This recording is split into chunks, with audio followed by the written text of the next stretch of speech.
Runyon Peterson was a Marine in Patton's army, and he was in charge of getting gasoline as they buzzed across Germany. And one day outside of the city of Weimar, about 14 miles away, he saw some straggly folks come running down the road. And he didn't speak very good German, but he kind of figured out there's something down the road. So he and his buddies busted down a gate at Buchenwald. Runyon had done some things he wasn't really proud of during the war, and he made a deal with God. God, you get me out of this, I'll do something for you. Runyon Peterson was a railroad man in Dilworth, Minnesota, when my dad became pastor at Dilworth Lutheran Church.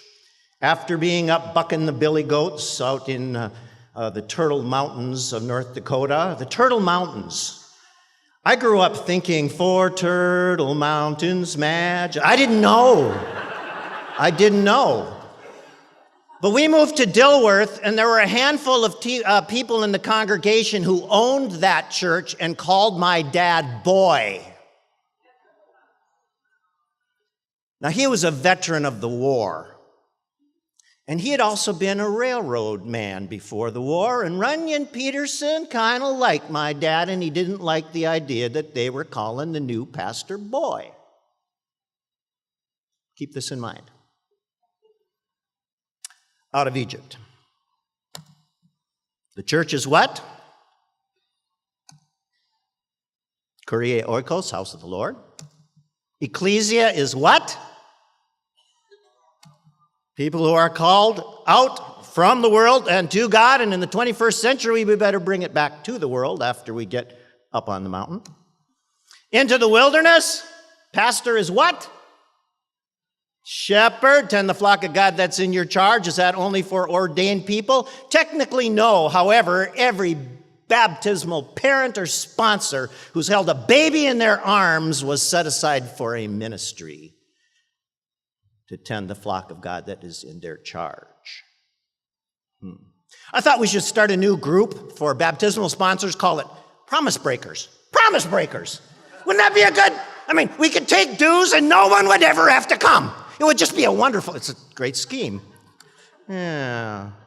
Pescare, we have our Paschal candle, right? Greg, where's Greg? Stand up, Greg. You are the watcher. Get with the watcher. It's a good idea. What if we said 3 years from today in your congregation that you think of as congregation, there are a bunch of little congregations congregating, called by conveners, whoever's going to bed first in the house, and whoever is in charge, tending a flock of God that is in their charge that happens to be a grandma in a nursing home is also convening on Skype or on FaceTime or a phone call before grandma takes her med. What if we decided we are going to have a lot of healthy little churches inside our church, and we were going to get with the watcher? Text used to be a noun, today it's used to be something studied in 6 tenses. Today it's a conversation, it's a relationship. Up the mountain. Worship is what? The vehicle that brings worth to God. You know what? Building a habitat home is an act of worship. Name it, claim it, reframe it, call on the name of the Lord. And wherever 2 or 3 are gathered in my name, invoke, in voce, call on the name of the Lord. Do you say hello? Do you say hola? You know where hola comes from? It comes from ho Allah. In the ancient Arab and Middle East world, where you walk through the desert, there were nin and there were jinn. We get our word genie from it. There were humans and there were evil spirits lurking, especially by the water holes, because they knew that's where people would be coming. And if you didn't say to God, the demon could devour you. Ho Allah. Hola. Hello. Interesting. I got to meet Father Lawrence Jenko one of the hostages in Lebanon back in the early 90s. We were in Washington, D.C., and I'd written an anti-war novel called Unfinished Business about the Gulf War, starring a half Norwegian, half Lebanese CIA agent. And Casey Kasem called me one night when I was putting Catherine to bed. "Hi, this is Casey Kasem." I thought, yeah, right. He says, "Anybody who has a Lebanese hero?" There's never been a book with a Lebanese hero. This is before Tony Shalhoub and Monk and all that sort of stuff. So, would you come to speak at the Arab American Anti-Defamation meeting at the Crystal City Marriott? Now, I didn't know that was also the weekend of the Million Man Gay March. I didn't know, but Father Jenko and I sat down in the Crystal City Marriott. I just had this wonderful conversation surrounded by the best-looking men you have ever seen. Best dressed, I mean, you know. Yeah. He worshiped every day in his captivity. He worshiped every day, and when he'd sing, they'd come and hit him and beat him. One of his favorite songs, and he sang it every Easter morning, "I stand at the tomb and rejoice in Jesus." And the guy hated it. The guy in the Bekaa Valley just beat the crap out of him. And on the day he was released, the guy in the Bekaa Valley brought him his clean clothes and knelt in front of him in tears, begging forgiveness. And Father Jenko said, "If my Jesus forgives me, how can I not forgive you?" And he picked him up and embraced him. And he told me, sitting in the Crystal City Marriott, my only prayer before I die is that every morning, every Easter morning, there's a Hezbollah guy in the Bekaa Valley who wakes up with a tune. "I stand in the tomb and rejoice in Jesus." That's all I want. Yeah. Worship. Does it have to be inside our walls? What if most of it was outside our walls? If they're not coming into our walls, maybe we need to get out and reclaim, reframe, rename what worship is. Liturgy is the work of the people, the lay people. Yeah, I just love that. Lay people. Great. These guys are creative.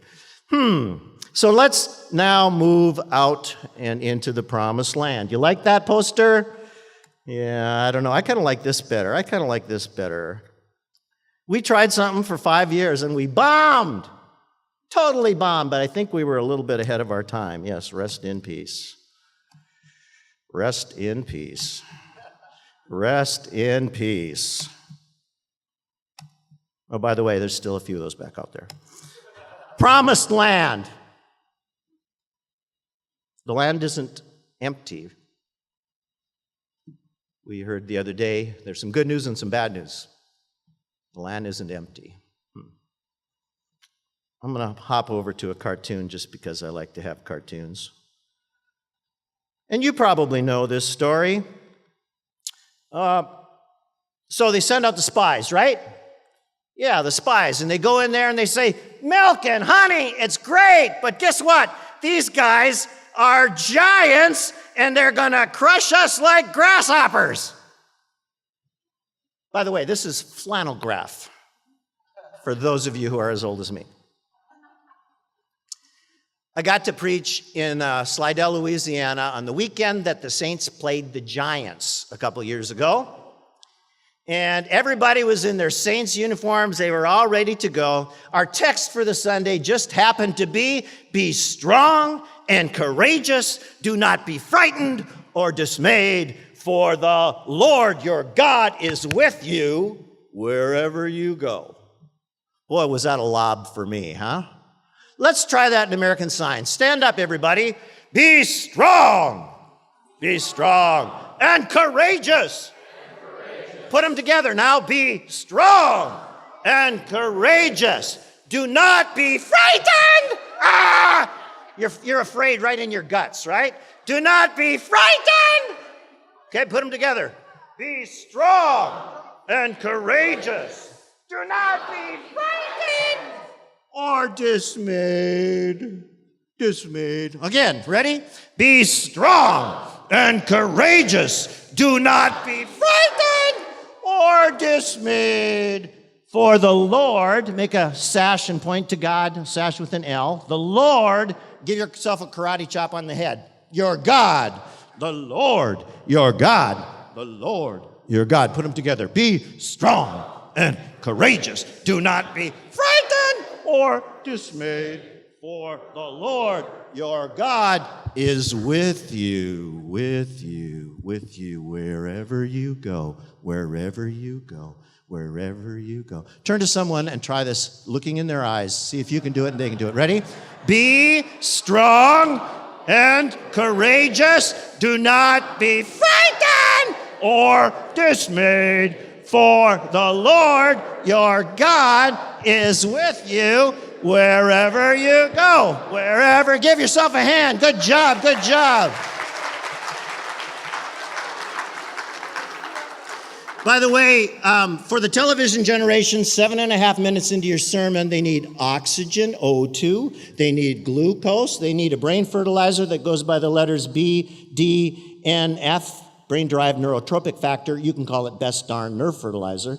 And they need to get rid of their cortisol. So you just 7.5 minutes in, you're back with me. This is really good, yeah. These guys were playing the Giants. And I asked everybody to turn to someone near them and tell them a giant they were facing at the moment, like a super low, a giant that they or someone they loved was facing. I let them have a few minutes. They were one-on-one. I had them go two-on-two. You get the picture here. The introvert and the extrovert each get to work on what they're strong at and what they're weak at. The extrovert has to learn how to shut up and listen. The introvert and be drawn out, educatio, educare. They shared with each other, and then I went around the room with the mic and simply said, who's got a really high and who's got a really low? Who's facing a giant and who feels like they're heading into the promised land? One little girl, me. What's your high, what's your low? Oh, my high is my brother gets to come home from college today. My low is my doggy has a bladder infection. What kind of church prays for a dog with a bladder infection? Guess what? That was written down and became part of the prayers of the people at the end of the service. Yeah. Another guy stood up and he said, I've been waiting for a kidney. And I just found out there was a motorcycle accident in New Orleans this weekend and my blood matches. But the guy next to me in line is 30 years old and he's got 4 kids. So I think I'm going to give him the kidney. Christ in hell. And on a normal day, any given Sunday, maybe a couple people at church would have known that, but instead, the whole congregation knew Christ in a different way. And then in the back of the room, this little old lady who was frail, her arms weren't any thicker than this, she got up and she was sitting next to a little gal, Hispanic gal with cornrows in her hair, a waitress uniform, and mascara pouring down her face. And she said, I know a young mother who got on cocaine and lost her kids and is living in her car. And she's facing a giant that she just can't figure out how God could ever fix this.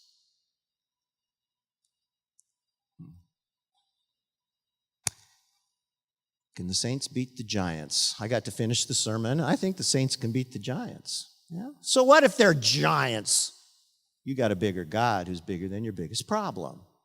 Your God already goes before you. Goes before you. I asked the pastor at the end of the service, who's that gal? And he says, she slips in before the sermon starts, and she slips out before anybody can talk to her. I know where she works, though. It's a sports bar down the street. Let's go. We want to watch the Giants anyway, other than just taking the speaker out for dinner. So we headed over to the sports bar. She saw us as we walked in the door. She was really, really excited. We gave her a $100 tip, too, which didn't hurt, you know. But in the course of the back and forth with this gal, the youth worker at the church said, you know what, my dad's moving out of his apartment, and he's got 3 months left on the lease, and they won't let him out. Do you think she'd like to sleep in a really nice apartment for the next few months? And the congregation president said, my brother is a family attorney. If she's got a place to stay and a job and she's clean, maybe she could get her kids back. Guess what? Because we didn't have a one-way television, I'll do a show and do the best I can, but we had a post-television conversation. We drew out a deep pain and a deep need, and that church became the church, and a mother got her kids back and her life back. I want to go to the kind of church that prays for a dog with a bladder infection and knows Christ in hell and does real work, the work of Christ, restoring lives. It's really not too tough. Oh, you got a Baptist. Good. It's really not too tough. If we decide we're going to make sure every week in every church we get a beautiful story, and then we practice entering that narrative and putting our story next to God's story. And then we call people out to be the church when they lie down and when they rise. Of course, you know what they did after they said they'll crush us like grasshoppers? They took a vote. Joshua and Caleb were the only ones who said we can do it. They took a vote. There's sometimes when you should not take a vote. My wife has been on the phone for 22 years now, 5 days a week, probably talking to 25 pastors a day for 22 years at Faith Incubators. And every once in a while, I hear her hang up the phone and sigh like Darth Vader. She's done that before. And every once in a while, she walks into my room and she says, I just want to tell them, you were called to lead the church. Lead the damn church.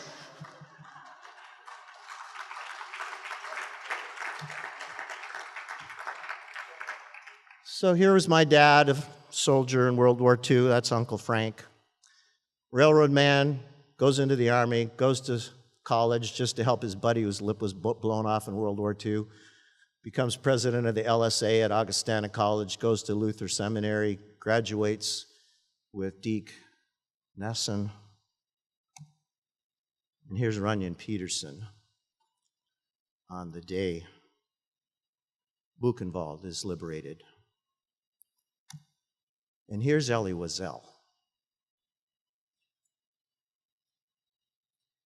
Here's Elie Wiesel. Here's Elie Wiesel.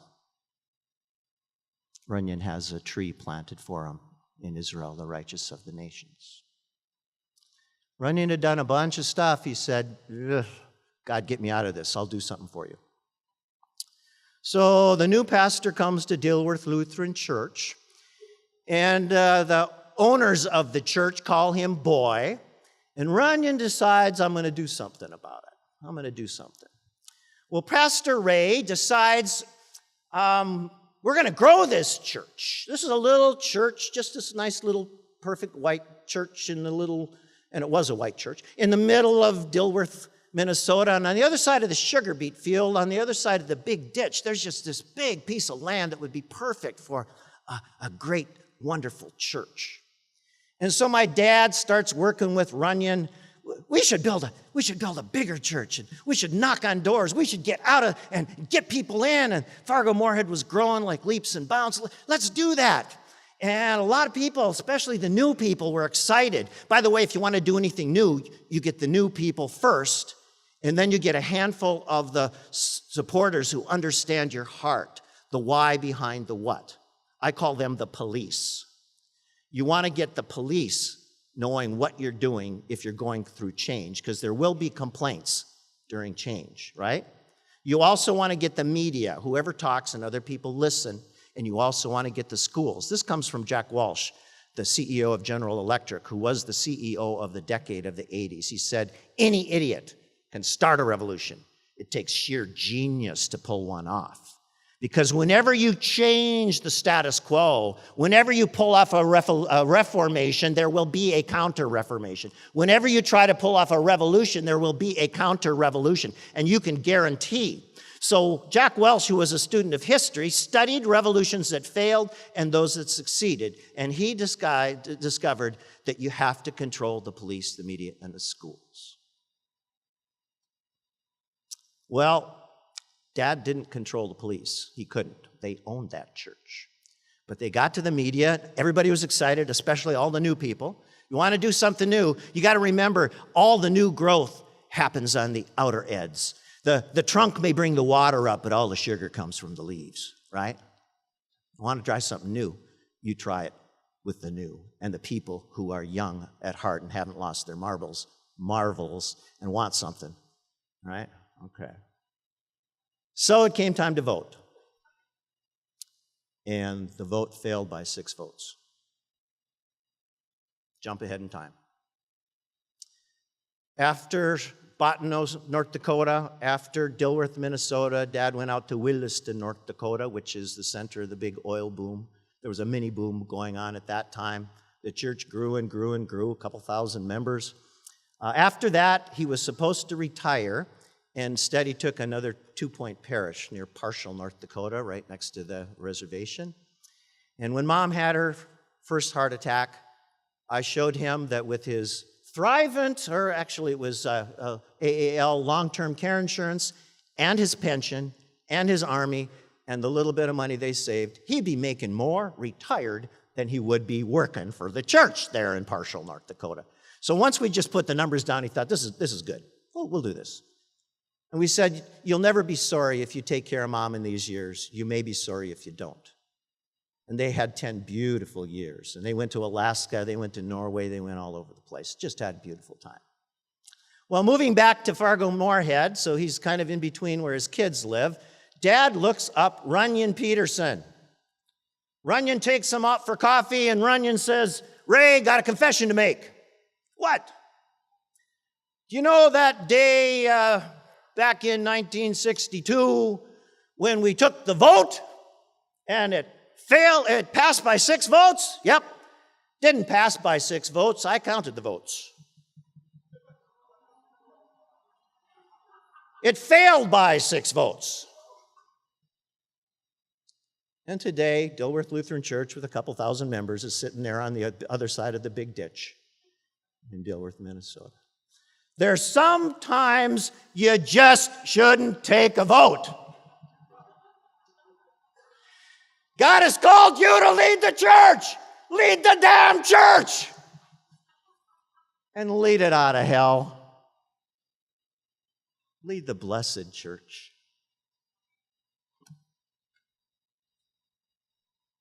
40 years in the wilderness, was that enough? Moses didn't even get to go. All right? Moses doesn't get to go. He stands on the edge of the promised land, and he doesn't get to go. All his life he's wanting to go, and he doesn't. And God gives him our text for today, the last words they'll get before he disappears. If you're giving your last words to the people you love, if you were giving your last words to the people you led, if you had given your heart and your soul like some of you are doing right now, to people who complain. Oh, Moses, we were better off in Egypt. Okay, water from a rock. We were better off in Egypt. Okay, quail, better off in Egypt. You ever felt like that? Yeah. If you've done that, what would your last words be? Well, God gives them the words. They're entering a land of child sacrifice and temple prostitutes. This is not an easy land to raise children in. The fertility cult of the land of Canaan, temple prostitutes, child sacrifice. Oh, you could say, oh, this is the 21st century. We don't have child sacrifice today. Oh, maybe. Oh, this is the 21st century. We don't have temple prostitutes. We don't have voices calling our children, come and lay with me. Come and play with me. You'll get more flocks. You'll get more rain. You'll get everything. Just go away from your God. And we get these words. Keep these words I command you today in your heart. Recite them to your children. Talk about them when you're home, when you're away, when you lie down, when you rise. Bind them as a sign on your hand. Fix them as an emblem right in front of your prefrontal cortex. Write them on your doors. Write them on your gates. Saturate your children with the things of God. 52-minute religious fix on Sunday morning is just not going to undo what the other 10,028 minutes a week are doing to our children. You love them too much to let this happen. We've learned more about neurology in the last 5 years than we've learned in the last 5,000 years. We've learned more about how the brain learns in the last 5 years than we have in the last 5,000 years. We've learned more about meaning-making and restoration, and creativity and innovation that happens between when you lie down and when you rise. Google the National Sleep Institute. I know the best time for Christian education, and I know the best people. The best time is all the time, but especially when you lie down and when you rise, because God did read some of those brain books. And that's the time to plant the seeds. That's the time to get that message you want that's not going to be undone and pushed out by the world. It'll be in the front of the queue. If your children get their last messages from television, from the internet, here's the message they will get. You're too fat. You're too ugly. You're not smart enough. You're not good enough. You're not. And if they get it from our God, you are precious. You are priceless. There is nothing you can do to push me away from you. I'm coming after you wherever you go. You've been marked with the cross of Christ forever. You belong to the flock. And you don't think this God's coming for you. Oh, you can run away all you want. He's coming for you.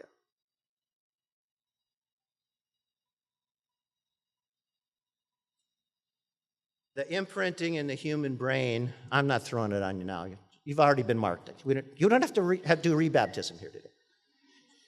The imprinting in the human brain is like water that runs down a rock, and after a while, the water will form a little channel. And it may not rain for a long, long, long time, but when it rains again, the water will go to the channel. The water will always gravitate toward the channel. And if you decide, I'm not letting somebody else do my job, I got too much invested in this kid. Mothers, you go up 2 dress sizes and turn prematurely gray. You are invested in this kid. Dads, even on a day when your kid says, I hate you, I never want to speak to you again, can I have $20?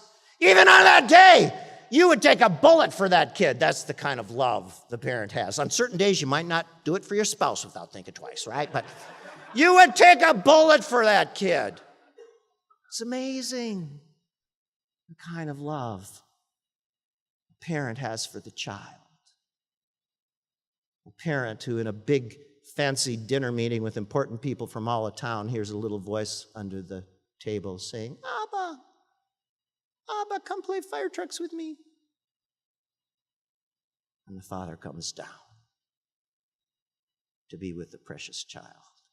You want that message loud, clear, repeated, reinforced, interconnected in anyone who is in your charge.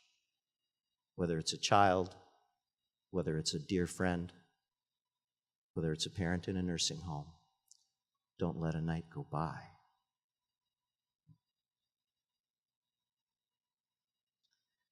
I was 52 years old, and I was feeling some pressure in my chest. I decided I better get it checked out because my grandpa died at 52 on my mother's wedding day.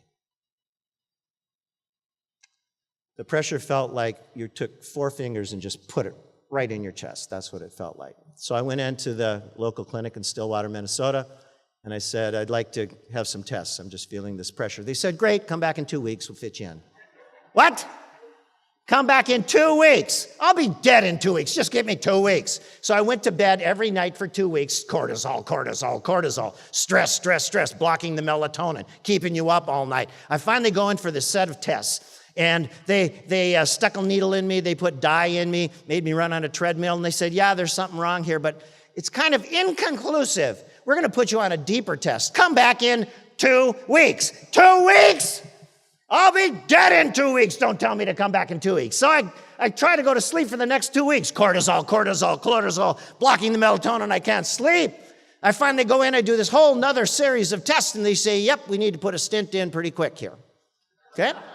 Okay. Come back in 2 weeks. So I can't sleep. I'm just all stressed out. The night before my test, they do this stupid thing about taking your blood and making you fill out all these forms. The last form I filled out said I promised I wouldn't sue them if they killed me. Oh, you kill me, I'm coming for you, baby. I lay in bed. By now, I was actually sitting in a chair. I couldn't lay down, and I thought, it was midnight. I thought, I want to write something to my kids. So I wrote a little letter to my kids. I gave my last words, just in case. I said, oh, you're so precious to me. You're so priceless to me. We waited for so long for you. I can hardly wait to see the good things that God's going to do with you in the world. And then after our highs and lows, sharing highs and lows every night, and after our reading, and after our talking, and after our praying, and after our blessing, I would usually go into the hallway and sing them a little song and give them a little blessing liturgy. I call it the happy to be your pappy blessing liturgy. I'm so happy to be your pappy. Don't bother to be your father. Flips my lid that you're my lid. I'm elated that we're related. Drives me wild that you're my child. And Daddy will always love you no matter what. Mommy will always love you no matter what. Jesus will always love you no matter what. Loud, clear, repeated, reinforced, interconnected every night of their lives. You know how they teach people who have a stroke to walk again, to talk again? They teach them the same way babies do. They also use a lot of music. The brain-damaged babies in your average Lutheran all learn in the exact same way. Loud, clear, repeated, reinforced, interconnected over and over and over until it carves a channel that's there on the other side of the adolescent brain. Henry Kissinger was 12 when he came to America. His brother was 10. His brother doesn't have a German accent. When do you want to do your catechism?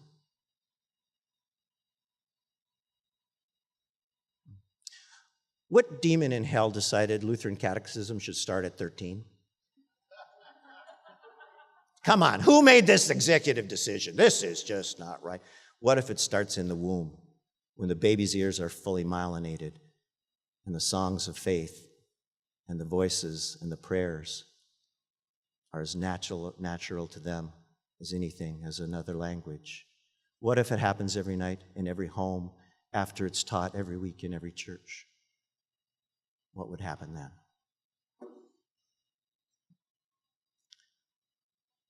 I want to close with a little something. We made such a big bomb in the Total Family Sunday School experiment. And then we decided, after that graph came out from the ELCA research department, it might be time to resurrect this whole thing. But we decided if we were going to do experiments with CrossGen, there had to be 5 or 6 things that we would support with our Little Faith Incubators Foundation. Number 1, worship as central. We're not going to call it Sunday school. You can tweak all you want. You can buy all kinds of beautiful new workbooks, this and this and that. And by the way, I sell beautiful new workbooks, but that's not going to fix your problem. Worship had to be central. If you call it Sunday school, hardly any dads are going to show up. Number 2, whoops, I'm scrolling the wrong way here. Number 2, the pastor had to be the leader. The one who was called to that flock had to be there. And if you do it as worship, yes, the pastor will be the leader. In most Sunday schools, the pastor is not the upfront leader, the regular part of the leadership.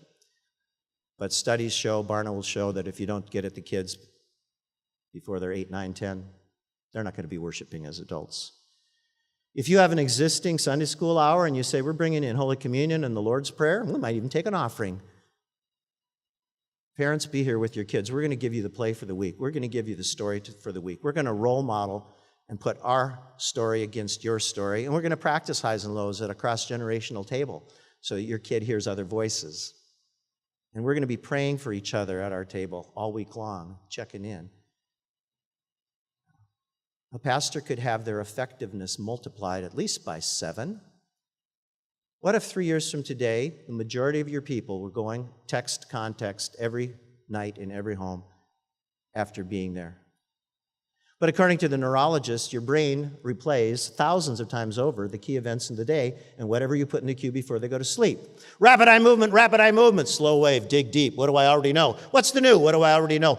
What if your sermon was able to be repeated thousands of times, 7 nights a week?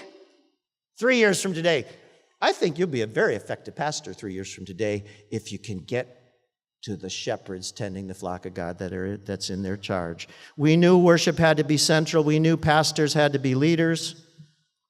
We knew the parents had to be involved at the core. We knew the power of cross-gen extended families. We knew we had to center on the arts and not left brain age-specific cognitive lessons. That's what we did wrong at Total Family Sunday School, aside from calling it Sunday School. We tried to pick an age level and teach words. Do you know that your ears at maximum bandwidth can hear about 10,000 bits per second? Your eyes can see 7 billion. 10,000, 7 billion. A picture is not worth 1,000 words. It's worth 700,000 words. Not only that, but Leonardo da Vinci said, I hear it and it's gone. I see it and it's there again. And it's there again.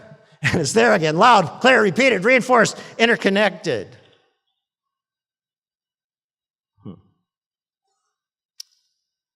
My hope here is that we have 6 to 11 congregations in this mission area. Missionary. Oh, I love it. So we can do something with that.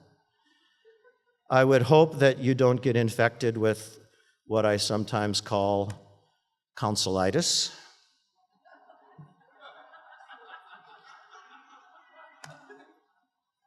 You might need a counseloscopy,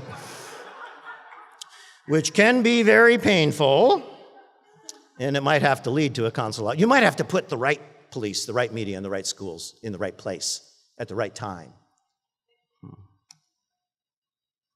I would hope you know parents have been, are, and always will be the most influential faith role models of most children's lives. I hope that you think about if you don't worship with your parents as a child, you're probably not going to worship with as an adult on your own. I hope you will know that the majority of the current adult members in regular worship allot only 1 hour on Sunday morning for either worship or education. I hope that you talk about the idea that if we schedule worship and education concurrently, most of our adults will never go to education, most of our children will never go to worship, and most of our senior citizens will never interact with most of the children and parents in our church. I hope you know that most families have little or no intentional faith talk, prayer, scripture, or blessing in the home on the regular basis. I hope you talk about the existing worship and education models are not engaging the hearts and the minds of the post-television generation. I hope you know most pastors spend little time in Christian children's ministry.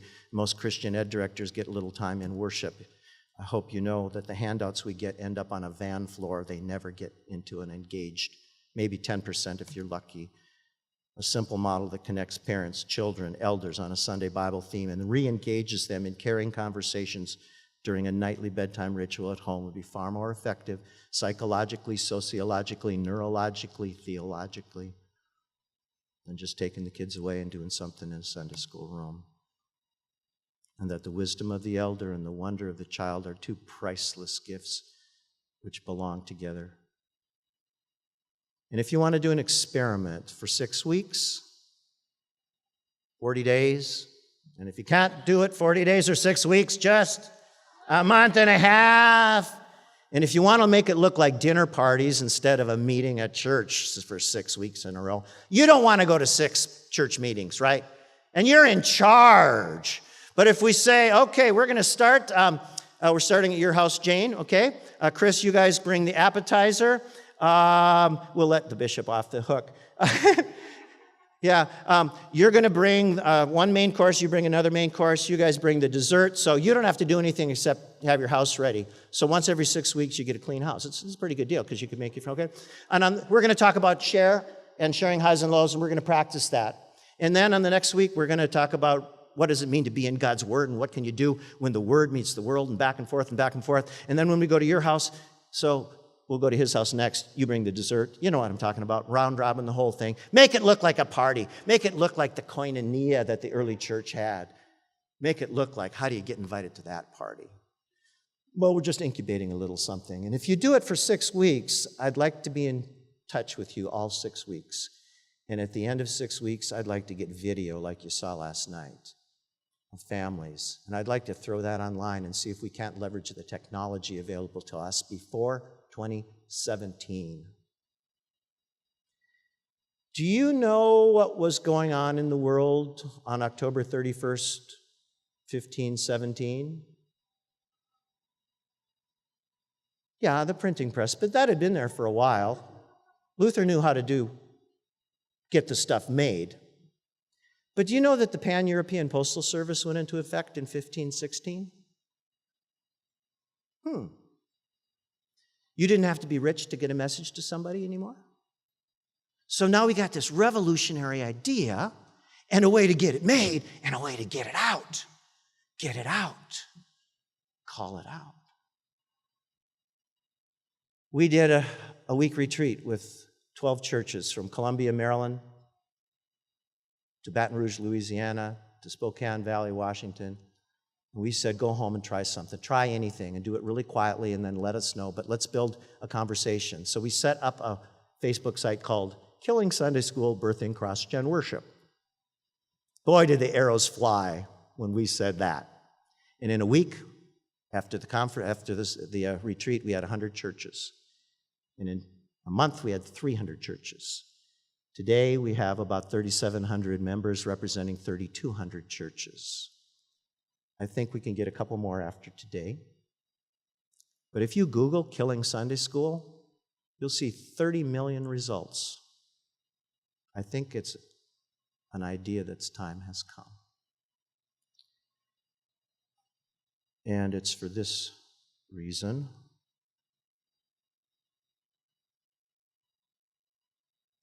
It's not just for the children. There's a whole bunch of free stuff on faith5.org. There's handouts, there's scriptures in song, there's all kinds of beautiful things that you can do together. Faith5.org. And if you go to the place where it says bless,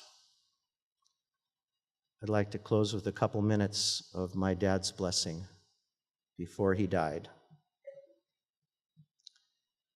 At 92, Pastor Ray was suffering from dementia and his body was fading away. He hadn't engaged in a clear conversation with me.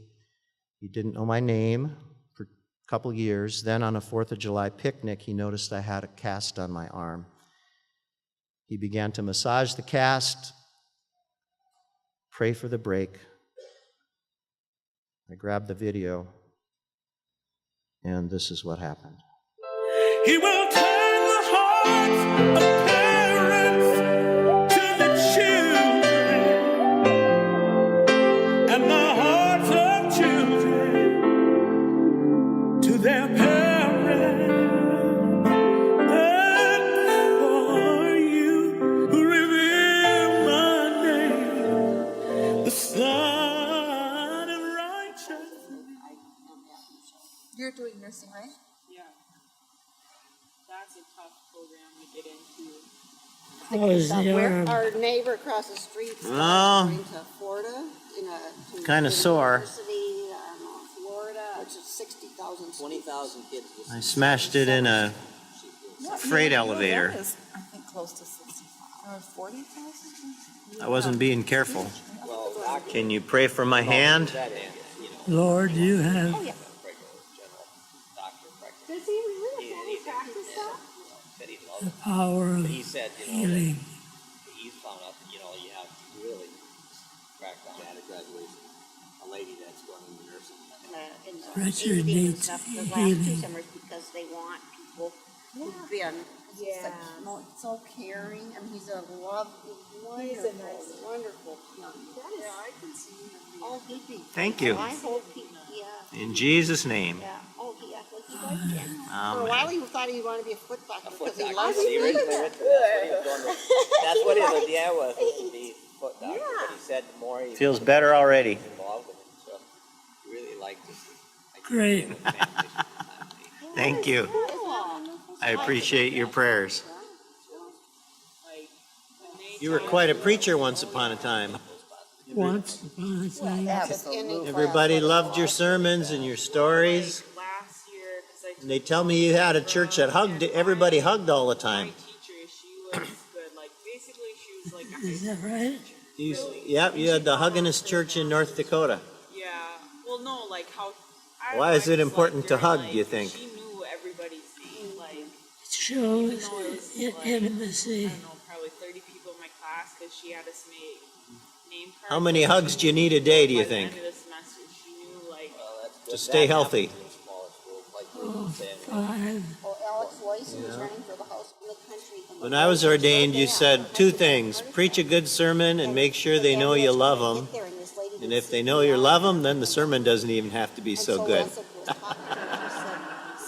You should go tell the Yeah. legislature that. That's what you told me. That's right. So that was So what's the most meaningful part of your life right also now? Did a really nice interview. He had studied. He had talked to people. He knew the answer. I mean, he was. I was. I guess What he's means the really most to good. you I right was- now? he had a booth up at the fair. Yes, and he was yeah. talking to people. Yeah, I was because he was kind of in high school or middle school, but he did a really nice job. Thanks, too. And Dad. I thought good for young people who are educated. And our But he said, family, well, I right? went to NDSU for a year. Give me a hug. Said, Give me a hug. and he said, Give me a then I big did hug. probably was the smartest thing I ever did is I transferred to James South College. I love you, Papa. He said, I love because you, I too. really was just one of, 400 kids in a class there were in a smaller school. Can you bless me? I'm a person and I can talk, Well, even at Minot, though, like my nanny class, that was Still got all my that hair. was big for me. Like our Bless you, Daddy. professor didn't know really. I love you, Richard. Probably started out like. He will turn the hearts of parents to the children, and the hearts of children to their parents.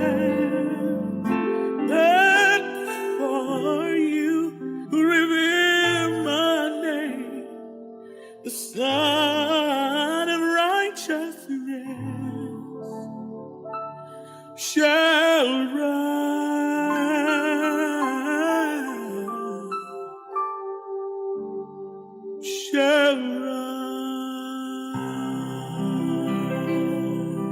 The wisdom of the elder, the wonder of the child, your children will rise up and call you blessed. You're going to do a marvelous job with this.